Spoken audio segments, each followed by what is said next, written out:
Good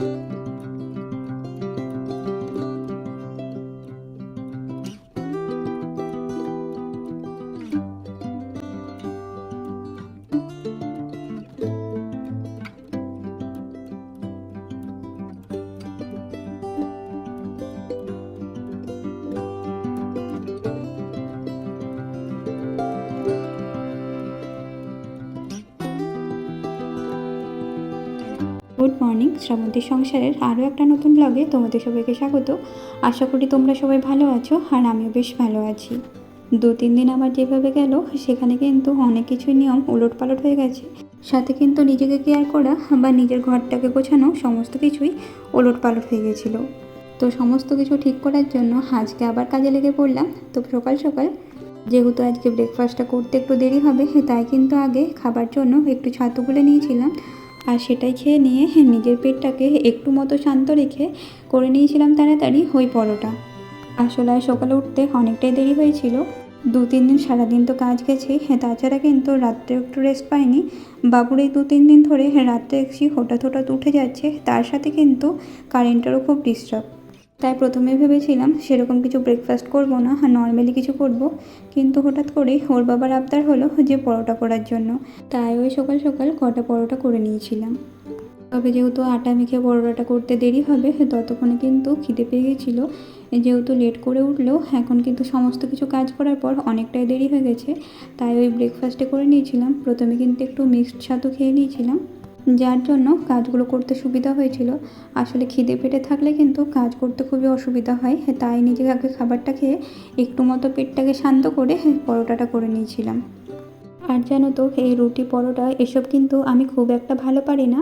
এখন কিছুটা হলেও শিখেছি বলতে পারো, তবে পুরোপুরি ভালো হয় না। রুটিটা তাও একটু এখন হচ্ছে, আর পরোটাটা যদি একদমই করা হয় না, তাই কিন্তু খুব একটা ভালো হয়নি। তারপর আবার তাড়াহুড়ো করে করেছি, তাই কিন্তু কাজ চলানোর মতোই করা হয়েছিল। যেহেতু খেতে চেয়েছিল, ফার্স্টে ভাবলাম যে বানাবো না, অনেকটা লেট হয়েছিল, কিন্তু কোনো কিছু খেতে চাইলে সেটা না করে দিতে পারলে নিজেরই খারাপ লাগে, তাই ওই তাড়াতাড়ি কোনো রকমভাবে বানিয়ে দিয়েছিলাম। আর জানো তো, সকালে ওই তাড়াতাড়ি ব্রেকফাস্ট করার জন্য, মানে ওই তাড়াহুড়ো করে ব্রেকফাস্ট করার জন্য পুরো রান্নাঘর এমনিতে অগোছালো হয়েছিল 2-3 দিন ধরে, আজকে আবার আরও হয়ে গেছে।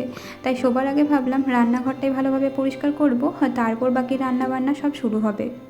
তাই সবার প্রথম লেগে পড়েছিলাম রান্নাঘরটা পরিষ্কার করে নিতে। আর জানলাটা যদিও একবারই খোলা হয় না, কিন্তু জানো তো, জানলার মধ্যে দেখছি অনেক মাকড়সা বাসা করেছে, তাই সেগুলো আগে পরিষ্কার করছিলাম। যদি সেগুলো পরিষ্কার করার পর মাঝে সাঝে জানলাটা খুলতে পারি, তবে কিন্তু জানলার দিকে বেশ ভালোই হাওয়া আসে। যতই ভাবি মন দিয়ে কাজটা করে নেবো তাড়াতাড়ি, কিন্তু ওই যে বাচ্চা থাকলে কিন্তু হয় না। আসলে ওই কাজ করতে করতে একবার করে ওকে দেখতে হচ্ছে, ওর সমস্ত কিছু আবদার মেটাতে হচ্ছে, তার সাথে কিন্তু ও সমানে কান্না করে যাচ্ছে ওকে কোলে নেবার জন্য।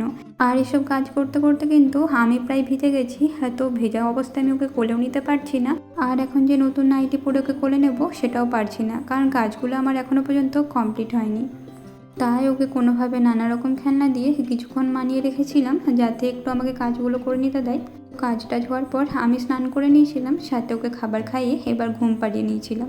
আর এদিকে দেখো, এতটাই দুষ্টু, কোনো মতেই ঘুমানোর সময় কিন্তু ওর কাছে পা রাখা যাবে না বা ওর গায়ে পা চাপানো যাবে না, সেগুলো কিন্তু ঠেলে সরিয়ে দেয়।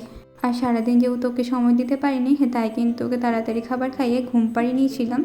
এবার চলে গেছিলাম, বলছিলাম না 2 দিন ধরে জামা কাপড় কিচ্ছু কাচা হয়নি বা মেলা হয়নি, তো সেগুলো ভালো করে কেচে নিয়ে মেলে নিয়েছিলাম।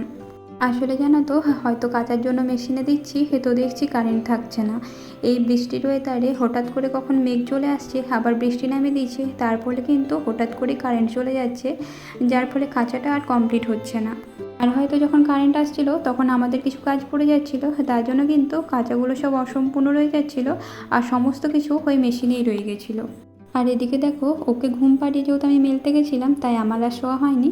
আর আমি যখন শুতে গেছি ওর কিন্তু তখন ঘুম হয়ে গেছে, ব্যাস তারপর আর আমার ঘুম হয়নি। তো চলো, আজকের ভিডিওটা এখানেই শেষ করলাম। ভালো লাগলে লাইক, কমেন্ট, শেয়ার এবং সাবস্ক্রাইব করে দিও।